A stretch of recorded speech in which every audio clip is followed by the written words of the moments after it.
inculpé pour faux, corruption, favoritisme, abus de confiance et trafic d'influence, et l'ancien Premier ministre Soumeylou Boubèye Maïga a été placé sous mandat de dépôt le 25 août 2021. Son incarcération est intervenue après son passage devant la section judiciaire de la Cour suprême, dans le cadre de deux affaires remontant à 2014, celle de l'achat de l'avion présidentiel et celle des contrats des équipements militaires, représentant à eux deux plus de plusieurs dizaines de milliards de francs CFA, selon les rapports de la Cour des comptes, du vérificateur général et du FMI.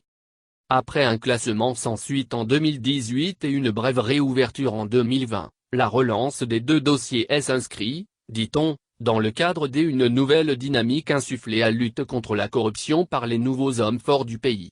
Saluée par les acteurs de la lutte anti-corruption, et l'arrestation de SBM, selon la jeunesse de l'Alliance pour la solidarité au Mali Convergence des forces patriotiques, ASMA-CFP, est un dossier purement politique. À leurs yeux, en effet, les autorités de transition cherchent à faire taire toutes les personnalités qui les gênent. C'est ce qu'ils ont soutenu à la faveur d'un point de presse tenu au siège du parti AN Tomikoro-Bougou, le 2 septembre 2021. Selon Abdine Karambé, Soumeylou Boubèye Maïga est en prison parce que ceux qui entendent se perpétuer au pouvoir pensent qu'il constitue un prétendant sérieux qu'il faut écarter et anéantir par tous les moyens.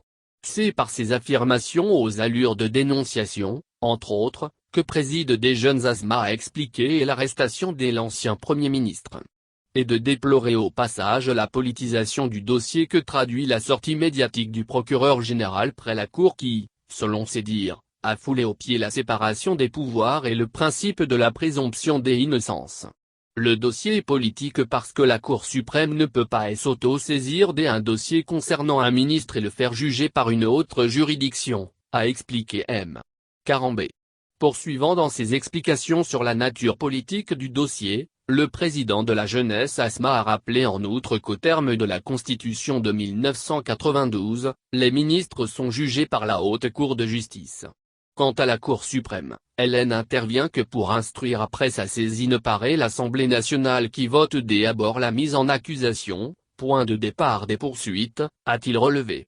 Parlant de son arrestation, il dira que celle-ci est injuste et illégale.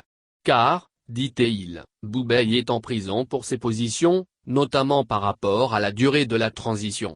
La jeunesse ASMA s'inquiète par conséquent d'une tentative de manipulation et d'instrumentalisation de la justice à des fins politiques et lance un appel à la mobilisation afin de préserver la démocratie et l'état de droit.